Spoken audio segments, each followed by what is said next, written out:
Il y a des moments qu'on n'oublie pas parce qu'on choisit de s'en souvenir.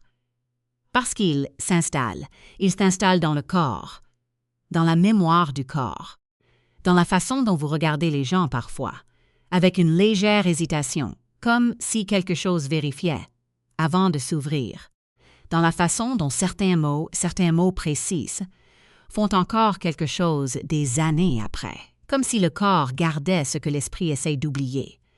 Aminata Sow n'avait pas oublié. Pas vraiment. Elle avait fait avec. Elle avait construit une vie autour. Elle avait appris à porter ce moment, différemment. Pas disparaître, porter autrement. Mais ce moment, ce samedi de décembre, était là. Dans la façon dont elle tenait ses épaules parfois, dans la façon dont elle vérifiait les sorties d'une salle avant de s'y asseoir, dans la façon dont elle ne retournait jamais dans cette ville, pas une seule fois en 10 ans. Ce moment, un salon de 100 personnes, une cérémonie de mariage, 60 regards, et Kofi Mensah, son mari, qui avait dit des choses qu'on ne dit pas à sa femme, pas en public, pas devant 60 personnes, pas de cette façon, avec ce calme, avec cette certitude de quelqu'un qui a le droit, et les 60, qui avaient regardé, certains avec des yeux qui baissaient, certains avec des yeux qui ne baissaient pas, et Aminata, qui avait tenu, qui n'avait pas pleuré devant les 60, qui avait attendu et qui était rentrée chez elle ce soir-là et qui avait décidé quelque chose de définitif, de propre, de nécessaire. Et 10 ans plus tard, Kofi Mensah était à sa porte, avec quelque chose dans les yeux, qu'elle n'avait jamais vu dans ses yeux. Le besoin, vrai, profond, pas le besoin de la dominer, le besoin d'elle. Et elle avait dû décider encore, d'une façon complètement différente. Pour comprendre le samedi de décembre, il faut comprendre les 10 années avant, et Aminata, et Kofi, et ce qu'ils avaient été ensemble. Aminata était de Dakar, la fille d'un ingénieur et d'une économiste, une maison de rigueur et de mots, où les discussions se finissaient, où les arguments s'appuyaient sur des faits, où personne ne gagnait par le volume, mais par la précision. Elle avait grandi dans cette précision. Elle avait étudié le droit des affaires. Elle travaillait dans un cabinet à Abidjan, spécialisé dans les contrats commerciaux, sérieuse, reconnue, avec cette façon de présenter les dossiers clairement, sans superflu. Elle avait rencontré Kofi à Abidjan. Il était dans l'immobilier, des projets de construction, des partenariats. Un homme qui aimait les grandes salles, les grandes tables, les grandes décisions, qui aimait être au centre, qui aimait que les gens le regardent, qui aimait ça, ce besoin d'être vu. Elle l'avait vu dès le début. Elle avait pensé, c'est de la confiance de quelqu'un qui sait ce qu'il fait. Elle s'était trompée sur la nature de cette chose. La confiance de Kofi n'était pas de la solidité, c'était de la dépendance. La dépendance au regard des autres, la dépendance à être au-dessus, pour se sentir exister. Et cette dépendance, elle avait une conséquence directe. Quelqu'un devait être en dessous, pour que Kofi soit au-dessus. Aminata avait appris ça, progressivement, sur 7 ans de mariage, et de façon définitive.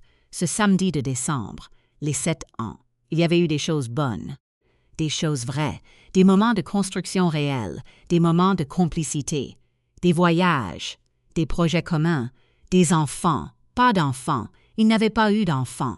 Ce n'était pas un choix d'Aminata, c'était une douleur qu'ils portaient ensemble, ou qu'elle croyait porter ensemble. Mais Kofi qui aimait être au-dessus, avait utilisé cette douleur, pas consciemment peut-être, pas de façon planifiée, mais utilisée, dans les moments de tension, comme argument, comme poids, comme façon de mettre Aminata en position de devoir quelque chose, pour ce qu'elle ne pouvait pas donner, ce qu'elle ne pouvait pas contrôler. Et Aminata avait porté ça aussi. Avec le droit, avec les dossiers, avec la façon de tenir, de ne pas montrer, de continuer. Et puis, le samedi de décembre était arrivé, la cérémonie de mariage. Le mariage d'un ami de Kofi, dans un grand salon, avec des gens importants, des partenaires d'affaires, des amis de longue date, des gens que Kofi voulait impressionner. Aminata était là, dans sa belle robe, avec ses boucles d'oreilles, avec sa façon d'être présente, sans prendre plus que sa place, et quelque chose, une conversation, autour d'une table, où Aminata avait dit quelque chose. Une observation juste, sur un contrat, sur une façon de faire, qui avait rencontré l'approbation des gens autour, qui avait dit « elle a raison ».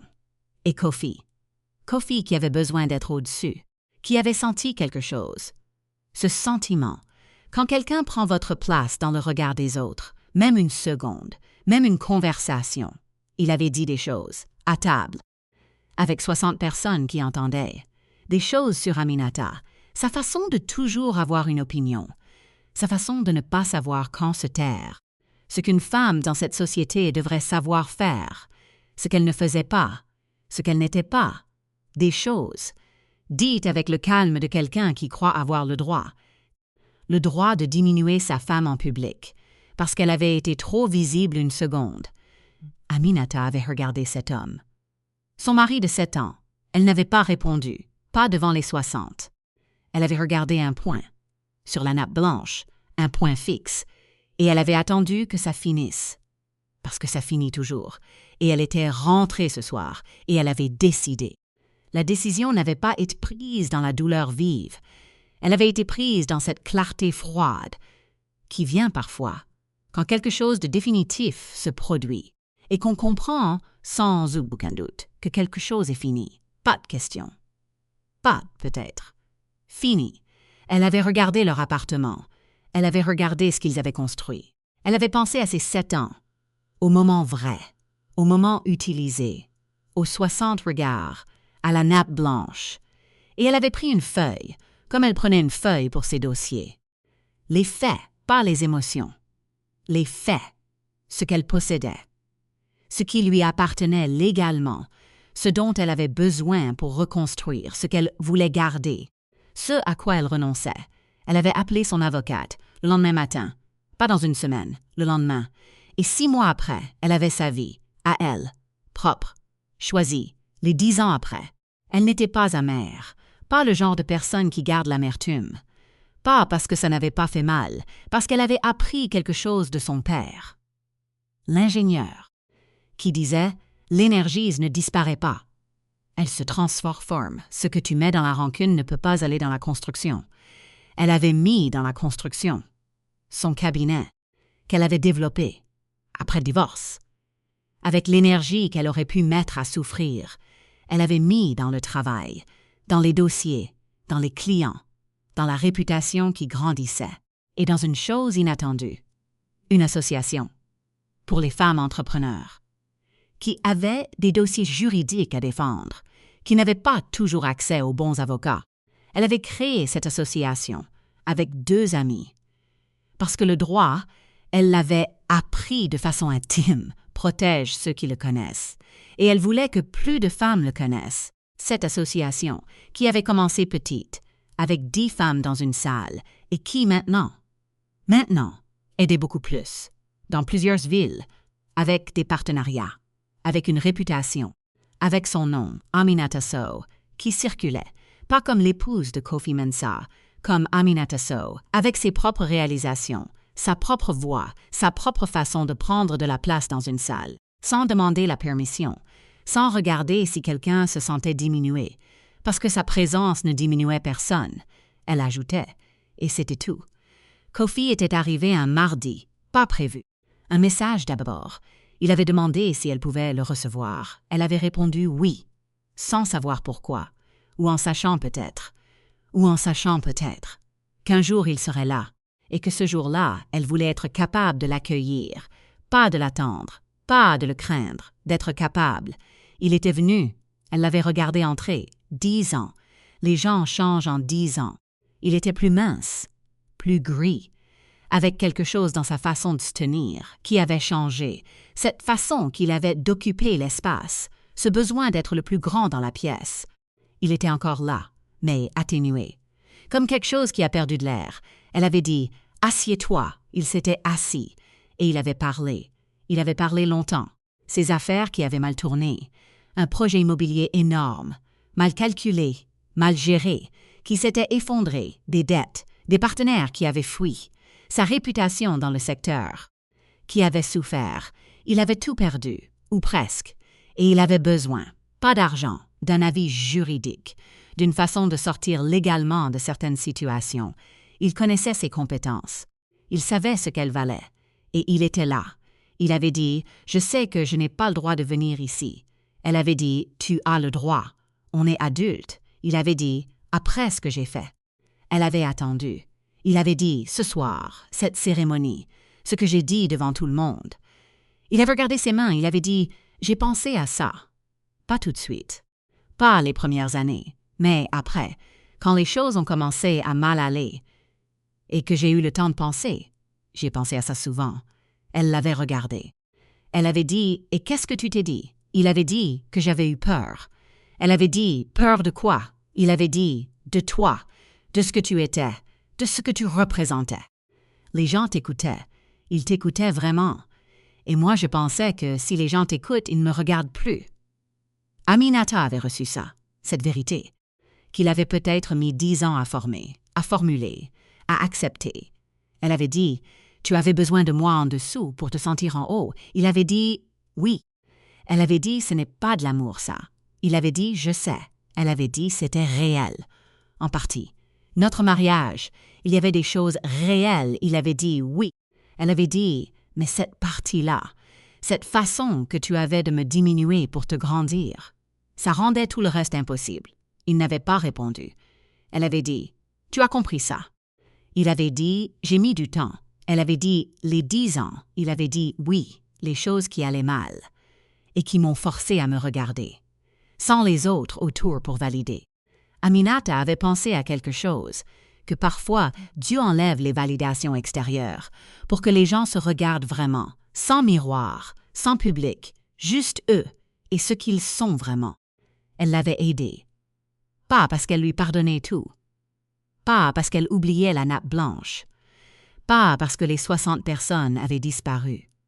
Elle l'avait aidé pour une raison simple. Elle savait ce qu'elle savait, et elle pouvait l'appliquer, et l'appliquer ici, proprement, sans mélanger ce qui était personnel et ce qui était professionnel. 2 heures, professionnel. Elle lui avait dit ce qu'elle voyait, ce qu'il pouvait faire légalement, ce qui était défendable, ce qui ne l'était pas, avec la précision de quelqu'un qui connaît son domaine et qui ne laisse pas les émotions flouter l'analyse. Kofi avait écouté. Il n'avait pas dit « Tu es incroyable ». Il n'avait pas dit « Je n'aurais jamais dû te laisser partir ». Il avait dit « Merci ». Simplement, avec la façon d'un homme qui reçoit quelque chose qu'il sait ne pas mériter et qui ne fait pas semblant de ne pas le savoir. Elle avait dit « Tu peux m'envoyer les documents. Je regarde ça proprement. » Il avait dit « Je te paie ». Elle avait dit « Oui, tu me paies. C'est mon travail. » Il avait souri. Un sourire qui ressemblait à quelque chose de vrai, pas le sourire de la cérémonie, pas le sourire du grand salon. Un sourire petit, humain. Elle n'avait pas souri en retour.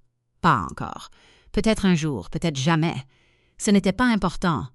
Ce qui était important, c'était cette façon d'être dans cette pièce, sans lui devoir quoi que ce soit, sans avoir besoin de sa validation, sans chercher son approbation.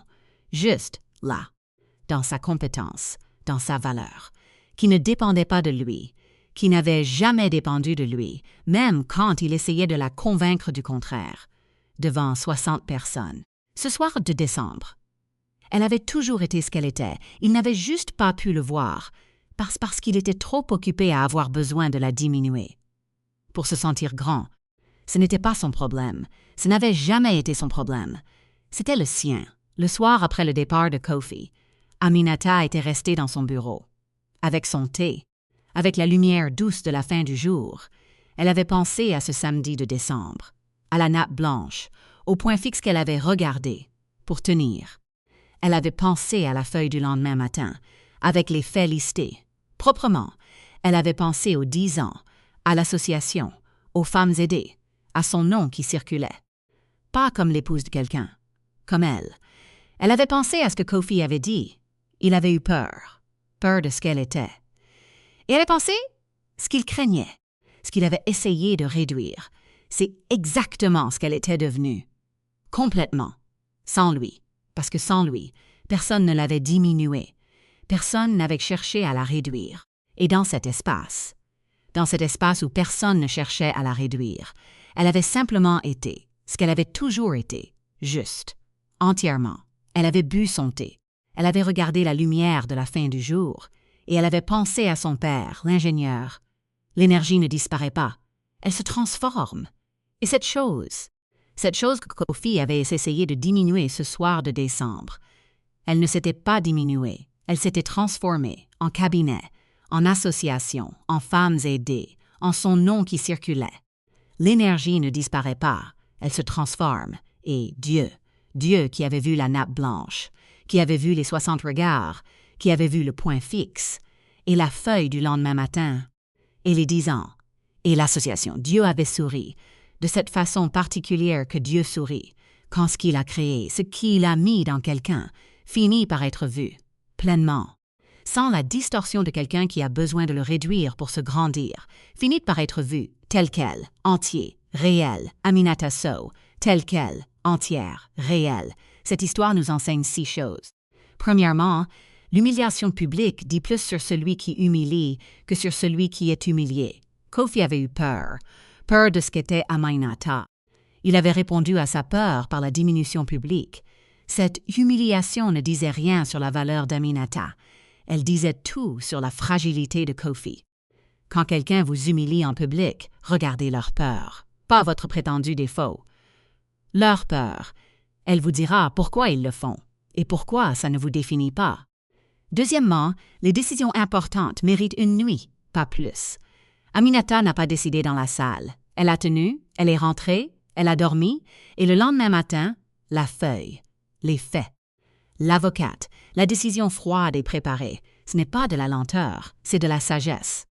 Les décisions prises dans la douleur vivent dans les larmes, dans la colère, ce sont rarement les meilleures. Donnez-vous la nuit, dormez. Et le matin, à votre tête reposée, décidez. Troisièmement, l'énergie ne disparaît pas. Elle se transforme. Ce que vous auriez pu mettre dans l'amertume, mettez-le ailleurs. Dans votre travail, dans votre projet, dans les gens que vous pouvez aider avec ce que vous savez. L'énergie de la douleur, quand elle est redirigée, produit quelque chose de réel, de concret, d'utile. Et ce quelque chose, il vous appartient. Il ne peut pas être pris. Il ne peut pas être humilié devant 60 personnes. Quatrièmement, aider quelqu'un après une blessure n'est pas de la faiblesse si les conditions sont claires. Aminata a aidé Kofi, professionnellement, avec ses honoraires, avec ses conditions, avec la clarté de quelqu'un qui sait ce qu'elle fait et pourquoi. Ce n'était pas pardonner, ce n'était pas oublier, c'était utiliser sa compétence sur ses propres termes, sans dette émotionnelle, sans attente. Cette façon d'aider, en conservant la maîtrise, est une façon de se respecter tout en restant humain. Cinquièmement, ce qu'on essaye de diminuer en vous est souvent ce qui vous rend le plus fort. Kofi avait peur de la façon dont les gens écoutaient Aminata. Il avait essayé de réduire ça.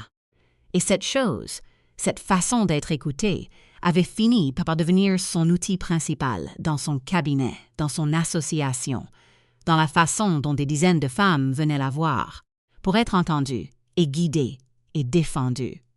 Ce que quelqu'un essaye de diminuer en vous, regardez-le bien, c'est souvent là que votre vraie force se trouve.